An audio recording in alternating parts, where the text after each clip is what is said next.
जो लीगल मांगे हैं उनको अगर नहीं माना जाएगा तो प्रदेश स्तर पे आक्रोश उत्पन्न होगा। न्यूनतम राशि हमें जो दी थी वो भी हमें टाइम से टाइम नहीं मिल रही है, वो हम हमारी जेब से दे रहे हैं। हम बेरोजगार हैं, हमारा आने का मकसद ये था कि हमारी बेरोजगारी खत्म होगी, लेकिन उल्टे हम इसमें और ज़्यादा बेरोजगार हो रहे हैं। राजस्थान सरकार से हमारी एक ही मांग है, हमको नियमित मानदेय दिया जाए। नमस्कार, आप देख रहे हैं अपडेट इंडिया में आपके साथ सोनू ढाका। अभी हम मौजूद हैं गोपालन मंत्री जोराराम कुमावत के आवास पर, जहां कुछ लोग हैं जो अपनी ज्ञापन सौंपने आए हैं, पशु मित्र से हैं रिलेटेड, इनकी क्या समस्या हैं जिनको आज ये लेकर यहाँ मंत्री के पास आए। सर, क्या कुछ बातचीत? आज राजस्थान पशु मित्र संघर्ष समिति के सलाहकार के तौर पे मैं यहाँ मंत्री साहब के पास में प्रेजेंट हुआ हूँ। और राजस्थान पशु मित्र की जो नियुक्ति है, पिछली भूतपूर्व सरकार थी, उसने अपने बजट के अंदर 5000 राजस्थान के पशु मित्रों की भर्ती करी थी। उन पशु मित्रों को, चूँकि पशुपालन एक समवर्ती सूची का विषय है और उस पर केंद्र और राज्य दोनों सरकारें अपने कानून बनाती है, ये पशु मित्र राजस्थान में पशुपालन विभाग के जितने भी कार्य हैं उनको सुगमता से जो आम जनता है, चूँकि भारतीय कृषि प्रधान राष्ट्र है और प्रत्येक ग्रामीण परिवेश का व्यक्ति पशुपालन से जुड़ा हुआ है, तो जो पशुपालन विभाग की जितनी भी योजनाएं हैं उनका समन्वय इन्हीं पशु मित्रों के माध्यम से पशुपालन विभाग वर्तमान में कर रहा है। लेकिन वर्तमान में हमारे घर घर ढाणियों में जाने वाले तमाम पूरे राजस्थान के 5000 पशु मित्र हैं, वो अपने नियमित मानदेय के लिए राजस्थान सरकार के प्रत्येक विधायक, प्रत्येक जिला स्तर पे और अपने माननीय मंत्री महोदय से हमने ये निवेदन किया कि साहब ये इतना संघर्ष में कार्य कर रहे हैं और इनको एक न्यूनतम राशि भी एक मानदेय के तौर पे नहीं मिल रही है, इसलिए माननीय मंत्री साहब से इन्होंने निवेदन किया है।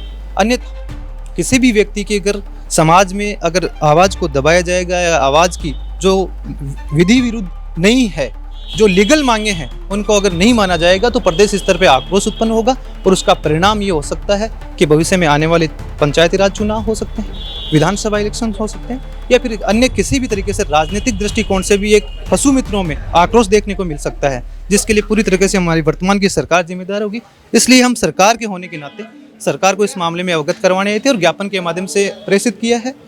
और माननीय विधायक मंत्री महोदय ने भी हमें आश्वस्त किया है कि जल्द ही इस मामले में सीएम स्तर पर रखा जाएगा मामले को, और उसके बाद में कार्यकारिणी जो भी डिसीजन करेगी वह सर्वमान्य होगा। पशु मित्रों के जो अध्यक्ष होते हैं वो भी है। सर, क्या कुछ मतलब किस तरह से आप ये काम करते हैं? हमारी जो ग्रेजुएशन है वो एक LSI जो पशुधन निरीक्षक है वही हमारी ग्रेजुएशन है, और हमारी जो वैकेंसी थी वो एक परसेंटेज बेस पे जो LSI डिप्लोमा और 12th पास है उसके आधार पे विधिवत रूप से की गई थी। और हमारा जो वर्क है वो एक LSA का ही वर्क है जो हम कंटिन्यू कर रहे हैं पिछले 3 साल से। लेकिन हमें अभी तक जो सरकार ने जो न्यूनतम राशि हमें जो दी थी वो भी हमें टाइम से टाइम नहीं मिल रही है। तो ये जो आप बोल रहे हो कि टाइम टू टाइम नहीं मिल रही, ये कितने सालों से नहीं मिल रही आपको? 3 साल हो गए हमें लगातार। तो ये मतलब जैसे 5-6 महीने से मिलती है या मिल नहीं रही? 3 साल महीने टू महीने मिलनी चाहिए। वैसे सरकार ने प्रावधान किया था कि 3 महीने से 3 महीने पूरा पेमेंट जितना वर्क होगा उसके अकॉर्डिंग किया जाएगा, ना वो पेमेंट हो रहा है और ना हमें जो न्यूनतम जो मानदेय है, पिछली गवर्नमेंट ने हमें बजट घोषणा में भी ये रखा था कि इस पशु मित्रों को फिक्स मानदेय के आधार पर रखा जाएगा, लेकिन हमारी विज्ञप्ति में ऐसा कोई उन्होंने डिनोट नहीं किया। सवाल ये भी है कि आप डेली काम के लिए जाते हो पशु मित्र की तौर पर, तो जो खर्चा होता है व्हीकल का या आपका खुद का, तो वो किस में आता है फिर? वो हम हमारी जेब से दे रहे हैं। हम बेरोजगार हैं और हम इसके अंदर हमारा आने का मकसद ये था कि हमारी बेरोजगारी खत्म होगी, लेकिन उल्टे हम इसमें और ज़्यादा बेरोजगार हो रहे हैं। आप कहाँ से आए? मैं सिक्कर से आया हूँ मैडम, और हमारी ये मांग है कि जो हिमाचल प्रदेश की जो सरकार है उन्होंने 5000 रुपये वो प्रति माह कर रखा है मैडम, इसलिए हमारी मांग है कि हमारा भी एक मानदेय फिक्स हो, और इसमें हमारी मांग है सरकार से। सरकार कह रही है कि जो भर्ती है वो परमानेंट भर्ती हो चुकी है, तो संविदा कर्मियों को तो अभी लगा ही नहीं रखा।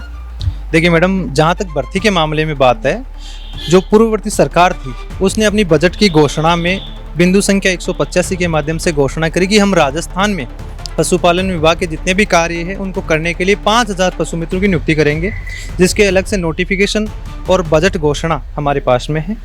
और ये लिखित आश्वासन है सरकार का, और सरकार ने ना केवल आश्वासन दिया बल्कि तमाम राजस्थान में 5000 पशु मित्रों की नियुक्ति भी करी।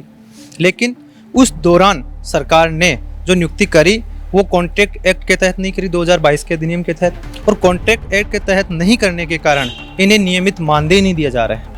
वर्तमान सरकार में ये कार्मिक काम कर रहे हैं, जैसे आप देख सकते हैं इस मामले में मैं दिखाना चाहूँगा कैमरे के समक्ष, ये ID है। इस ID के माध्यम से ये प्रदर्शित करती है कि ये कार्मिक केंद्र सरकार और राज्य सरकार का एक कार्मिक है और राजस्थान की सरकार उसे संचालित कर रही है, चूँकि राजस्थान की सरकार ने ही बजट के माध्यम से इसे नियुक्ति दी थी। और इसी आईडी के तहत इनको जो मिलने वाली सैलरी स्लिप है उसका भी मैं आपको अवलोकन करवाऊँगा। ये इनको मिलने वाला पेमेंट है जो राजस्थान सरकार या केंद्र जो पशुपालन सरकार की विभिन्न योजनाएं हैं, जिसके अंदर टीकाकरण हो गया, टैगिंग हो गया या कृत्रिम गर्भाधान या अन्य जो भी कार्य जो पशुपालन से रिलेटेड हैं, उन कार्यों को करने के एवज में इनको नियमित पैसा मिलता है।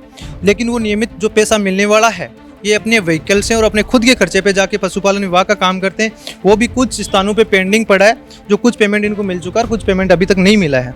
इसलिए हमारी आपके माध्यम से, जो मीडिया के मेरे साथी हैं उनके माध्यम से मेरी मांग है सरकार से कि इसकी मांग के ऊपर एक सार्थक चर्चा की जाए और जो वास्तव में इनकी जो मांगें हैं और जो वास्तव में सही मांगें हैं, विधिक मांगें हैं, जिनके ये हकदार हैं, वो मांगें इनकी पूरी करनी चाहिए। क्योंकि राजस्थान की सरकार भारत के अंदर और राजस्थान में डबल इंजन की सरकार के साथ में काम कर रही है और मैं मानता हूँ कि माननीय भजनलाल जी के सानिध्य में सरकार काम कर रही है और हर किसी को अपना जो परिवार का मुखिया होता है उसे अपनी जायज़ मांग मनवाने का पूरा राइट होता है, क्योंकि राइट हमें हमारे संविधान से मिले हुए हैं। इसलिए मैं इसी माध्यम से माननीय भजनलाल जी से और हमारे माननीय मंत्री साहब से भी निवेदन करता हूं और तमाम राजस्थान की सरकार के अंदर और पक्ष और विपक्ष से भी इस मामले के अंदर निवेदन करता हूं कि इस मामले के अंदर एक सार्थक चर्चा की जाए और जो इनके साथ में वास्तव में दिक्कतें आ रही है पशु मित्रों की, उनके मामले में एक सुचारू समाधान किया जाए। 5000 पशु मित्र है, तो आपको नहीं लगता कि फिर जैसे सरकार नहीं देगी, अगर जो न्यूनतम वेतन है वो नहीं देगी, तो फिर आगे क्या है? आगे आक्रोश देखने को मिलेगा। जो हमारा मानदेय है उसको फिक्स किया जाए। हमारी एक ही मांग है सरकार से, राजस्थान सरकार से हमारी एक ही मांग है, हमको नियमित मानदेय दिया जाए। पालन मंत्री जोराराम कुमावत को ज्ञापन सौंपा है और अपनी मांगे रखी है। क्या कुछ जो उन्होंने भी जो आश्वासन दिया है कि आपके लिए किया जाएगा, जो सरकार है वो आगे आपके लिए जो भी करेगी वो देगी। ऐसी ही लगातार अपडेट्स के लिए देखते रहिए अपडेट इंडिया। मेरे सहयोगी जावेद के साथ मैं सोनू ढाका, जयपुर।